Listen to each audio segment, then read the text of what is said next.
E aí, pessoal, tudo certo? Hoje a gente vai falar um pouco sobre sistemas de armazenamento, conceitos e métodos de armazenamento.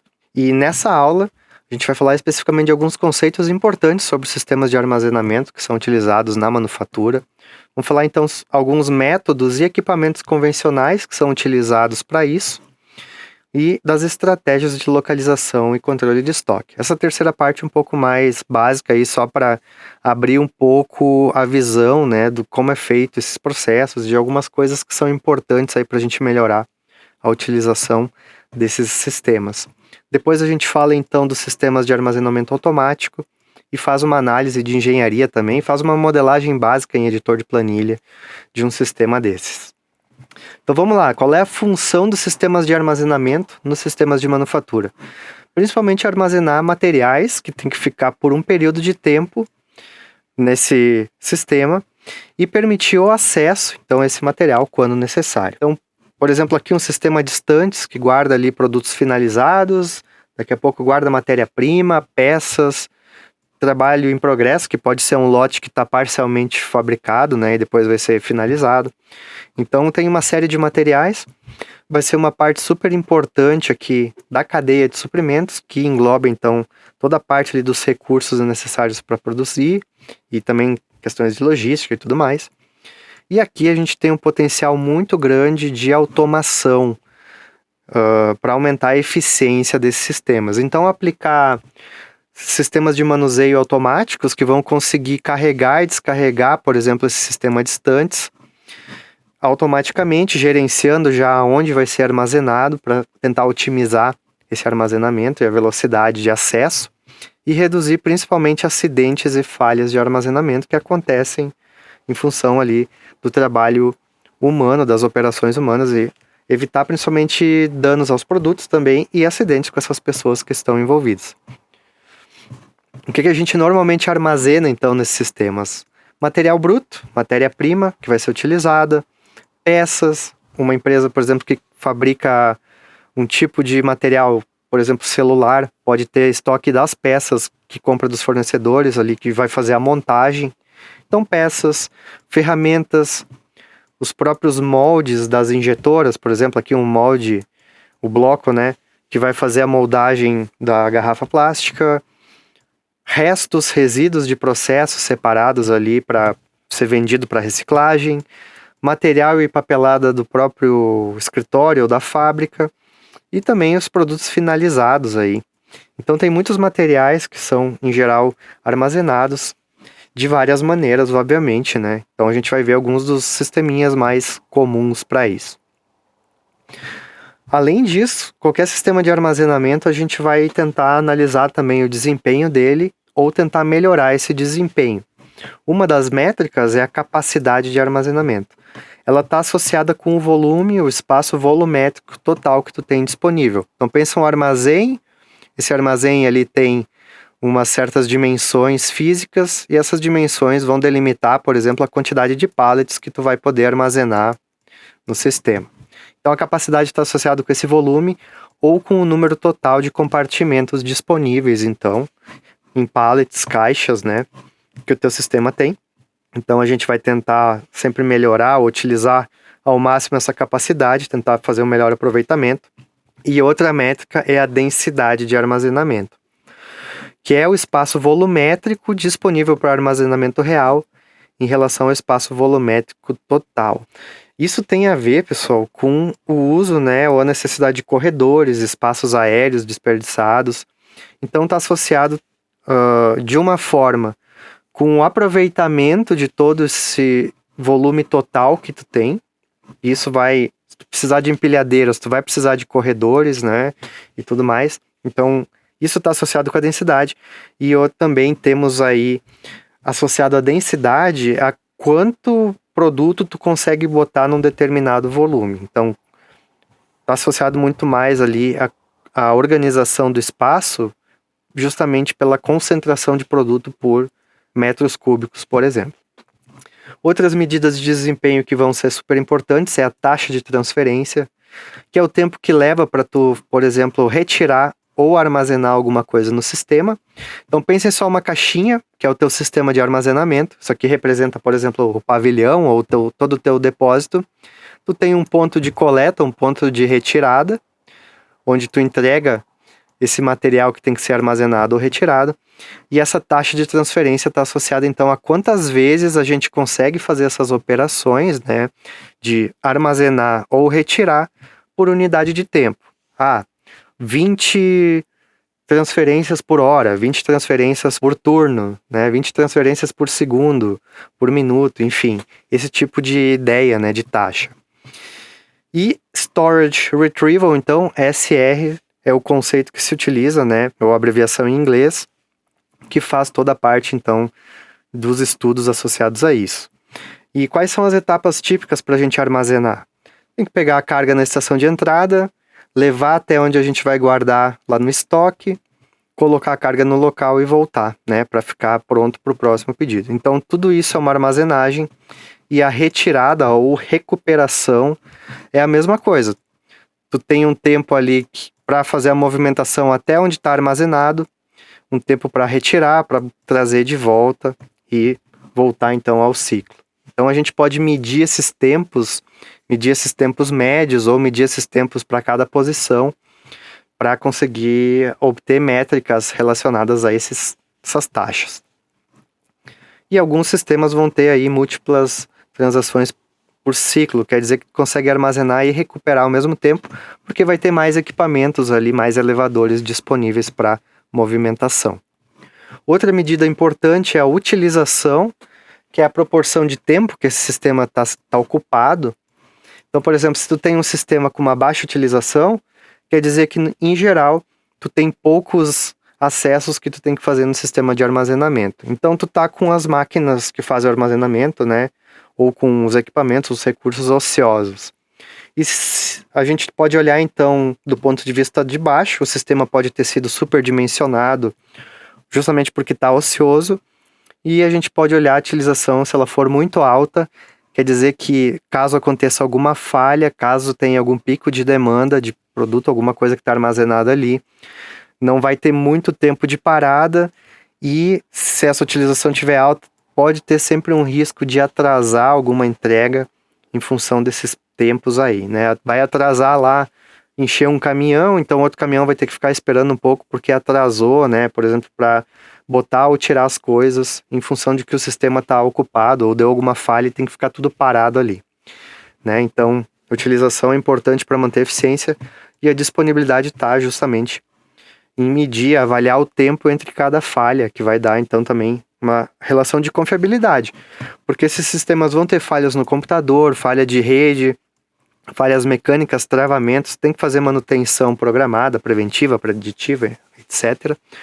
Então a disponibilidade é a porcentagem de tempo que ele está ali realmente à disposição, por exemplo, numa semana ou no mês, né? A gente quantifica quantas horas ele está funcionando, quantas horas ele não está funcionando nesse período de tempo e faz então um cálculo de porcentagem. Quanto a métodos de armazenamento, existem alguns métodos. O armazenamento a granel é um deles. Aqui está representado então um pavilhão com todo o produto pronto, né? Todo paletizado, bonitinho, bem denso, né? Geralmente então esse armazenamento a granel vai ser utilizado em cargas unitizadas e empilhadas no chão de fábrica, em filas ou blocos e com poucos corredores. Então, vocês podem ver que para acessar um produto que está no meio aqui, um pallet que está no meio dessas vários aqui que estão acumulados, tem que tirar tudo da frente primeiro. Então, isso nos dá uma alta densidade, mas uma baixa acessibilidade, que é a facilidade de acesso a qualquer posição.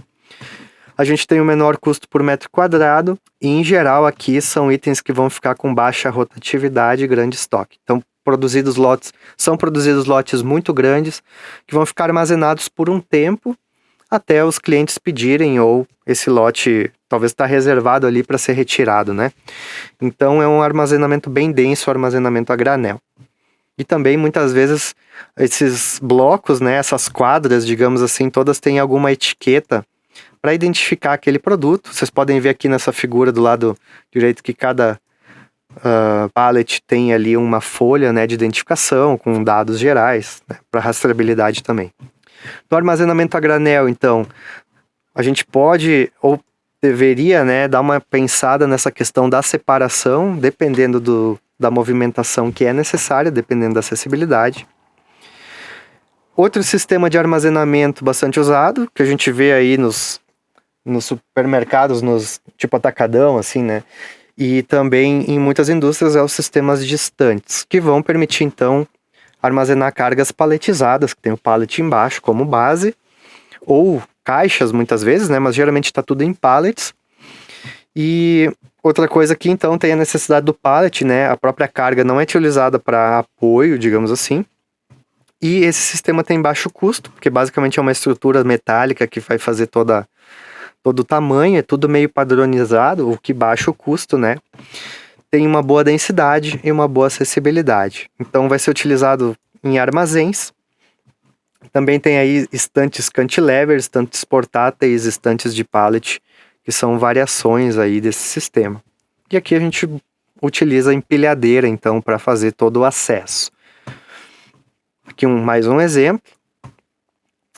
E outros métodos que daí depende muito da empresa. A gente aqui já está pensando em aplicações mais de consertos de eletroeletrônicos, mas também de montagem de pequenos produtos em baixa quantidade. São utilizados aí prateleiras e caixas, né? Ou para armazenamento de peças, parafusos, componentes. Essas aqui, na verdade, têm a estrutura horizontal, então, com vários tamanhos padronizados. Mas precisa também ter um cuidado ali de não botar as coisas de qualquer jeito para facilitar, né, encontrar. E o armazenamento geralmente é feito em caixas, então.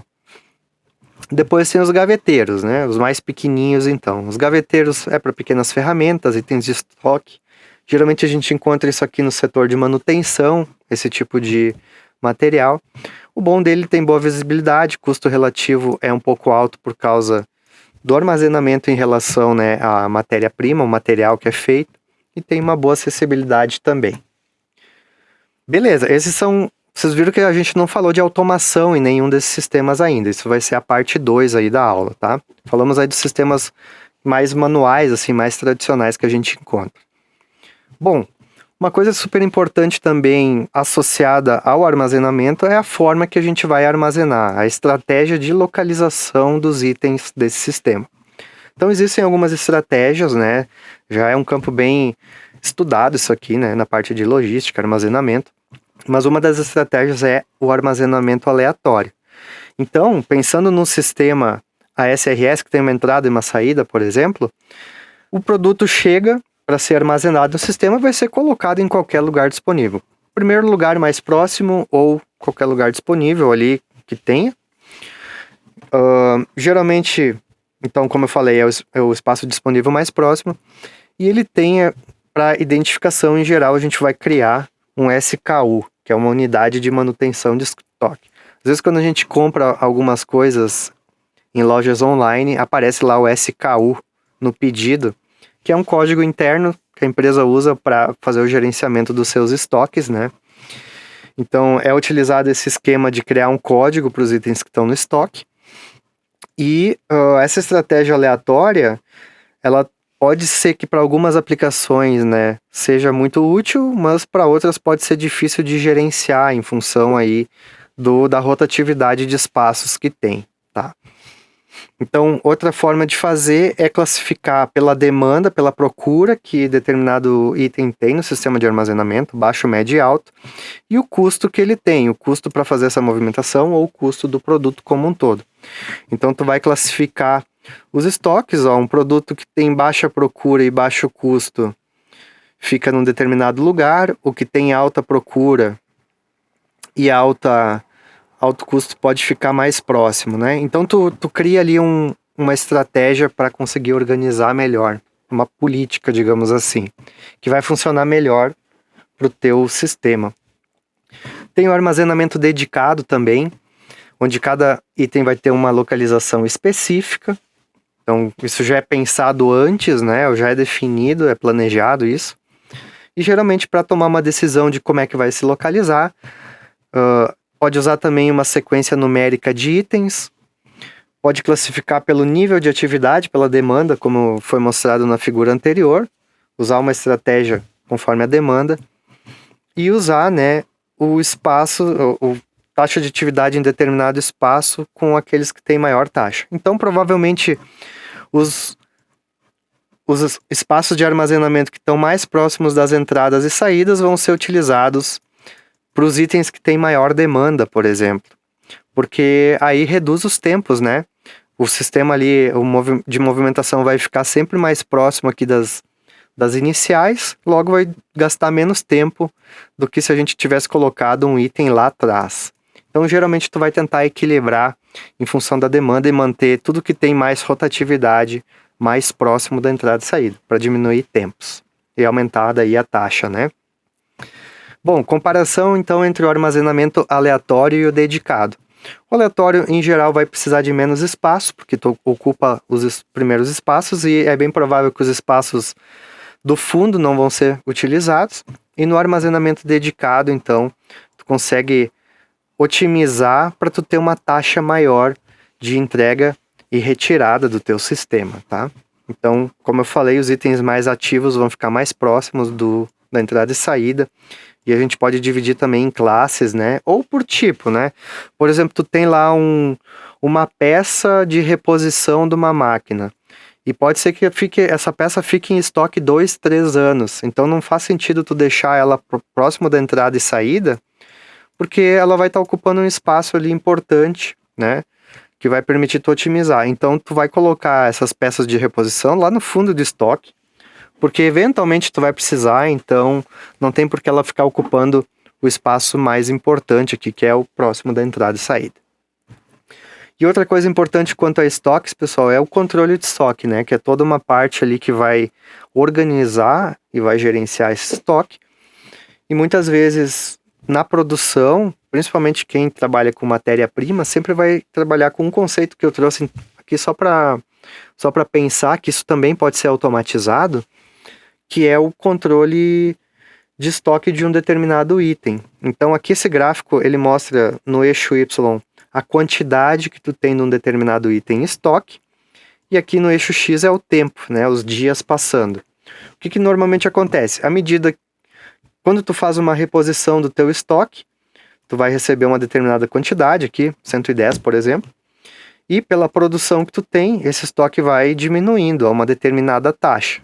No caso aqui dessa figura de exemplo, tu tem um ciclo de 50 dias entre fazer um pedido e entre receber um pedido e o outro, fazer um pedido e o próximo, e tu consome aqui 100 caixas nessa quantidade. E aí, tu tem uma taxa, né, que tu vai usando isso aqui, por exemplo, 2 caixas por dia, e aí, depois de 50 dias, tu sabe que tu tem que fazer uma reposição, tu tem que fazer um pedido novo, né? E geralmente vai se manter um estoque de segurança aqui. São algumas caixas de reserva caso tenha algum atraso.